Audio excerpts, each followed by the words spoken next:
कांग्रेस अध्यक्ष मल्लिकार्जुन खड़गे ने दिल्ली में ऑल इंडिया कांग्रेस कमेटी यानी AICC के मुख्यालय के भीतर एक बहुत बड़ी और अहम बैठक बुलाई है। देश के मौजूदा सियासी और सामाजिक माहौल को देखते हुए कांग्रेस वर्किंग कमेटी यानी CWC के तमाम दिग्गज नेताओं को अचानक दिल्ली तलब किया गया है। मंच पर मल्लिकार्जुन खड़गे और राहुल गांधी के साथ भूपेश बघेल, सचिन पायलट, रणदीप सुरजेवाला और हरीश रावत जैसे बड़े चेहरे मौजूद हैं। सवाल सीधा है, अचानक ऐसा क्या हुआ कि देश की सबसे बड़ी विपक्षी पार्टी को इस तरह एक ही कमरे में बैठकर अपनी आगे की रणनीति तैयार करनी पड़ रही है? आइए आपको बताते हैं पूरा मामला क्या है।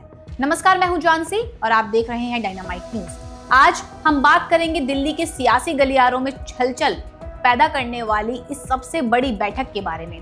अगर सीधे सरल शब्दों में समझें तो देश के भीतर इस समय युवाओं से जुड़े संकट, संसद का गतिरोध और कथित घोटालों के मुद्दे एक साथ धधक रहे हैं। विपक्ष का मानना है कि अब सिर्फ बयानों से काम नहीं चलेगा, बल्कि सरकार को हर मोर्चे पर घेरने के लिए एक ठोस रणनीति और राष्ट्रीय रोड मैप की जरूरत है। इसी वजह से CWC का ये महामंथन शुरू हुआ है। देश का माहौल इस समय मुख्य रूप से 3-4 बड़े मुद्दों को लेकर गरमाया हुआ है। सबसे पहला और संवेदनशील मुद्दा है देश भर में सरकारी परीक्षाओं के पेपर लीक और युवाओं का बढ़ता आक्रोश।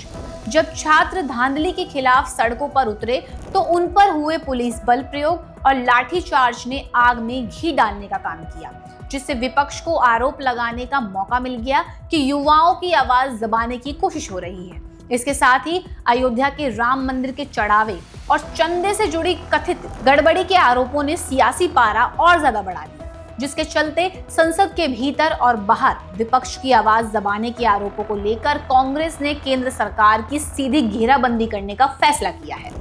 इतना ही नहीं, इस हाई लेवल बैठक में मौजूद पार्टी नेताओं ने देश की मौजूदा स्थिति पर बेहद तीखे विचार रखे हैं। भूपेश बघेल और हरीश रावत जैसे वरिष्ठ नेताओं ने साफ तौर पर कहा कि संसद से लेकर सड़कों तक जनता के अधिकारों का हनन हो रहा है और जिस तरह से युवाओं व छात्रों से जुड़े मुद्दों को दरकिनार किया जा रहा है, वे लोकतंत्र के लिए ठीक नहीं है। बैठक में नेताओं ने जोर देकर कहा कि पार्टी अब केवल जुबानी विरोध तक सीमित नहीं रहेगी, बल्कि कांग्रेस वर्किंग कमेटी के अंदर ये तय किया गया है कि इन सभी मुद्दों को जनता के बीच ले जाने के लिए एक बड़ा और आक्रामक एक्शन प्लान तैयार किया जाएगा। कांग्रेस ने सरकार के खिलाफ अपनी पूरी रणनीति मुख्य रूप से 5 बड़े मुद्दों पर की है। इसमें पहला मुद्दा युवाओं के भविष्य से खिलवाड़ और प्रदर्शनकारियों पर हुए लाठीचार्ज के खिलाफ देशव्यापी आंदोलन खड़ा करना है। दूसरा मुद्दा अयोध्या में कथित चंदा और चढ़ावा चोरी के आरोपों में सरकार से जवाबदेही मांगना। तीसरे मुद्दे के तहत देश भर में OBC और सामाजिक न्याय के हक के लिए जाति जनगणना की मांग को तेज करना शामिल है।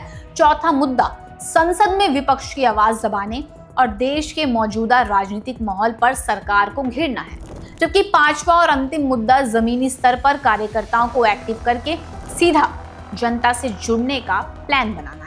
तो कुल मिलाकर अगर पूरी बात को समेटा जाए तो CWC की ये बैठक महज एक रूटीन मीटिंग नहीं है, बल्कि ये केंद्र सरकार के खिलाफ कांग्रेस की तरफ से फूंका गया एक बड़ा सियासी बिगुल है। अब देखना ये होगा कि दिल्ली के इस बंद कमरे में तैयार हुआ ये रोड मैप जब सड़कों पर उतरता है तो राहुल गांधी और मल्लिकार्जुन खड़गे की ये घेराबंदी सरकार के लिए कितनी बड़ी चुनौती पेश करती है। फिलहाल आपकी इस खबर पर क्या राय है, हमें कमेंट करके जरूर बताएं और ऐसी खबरों के लिए देखते रहें डायनामाइट न्यूज।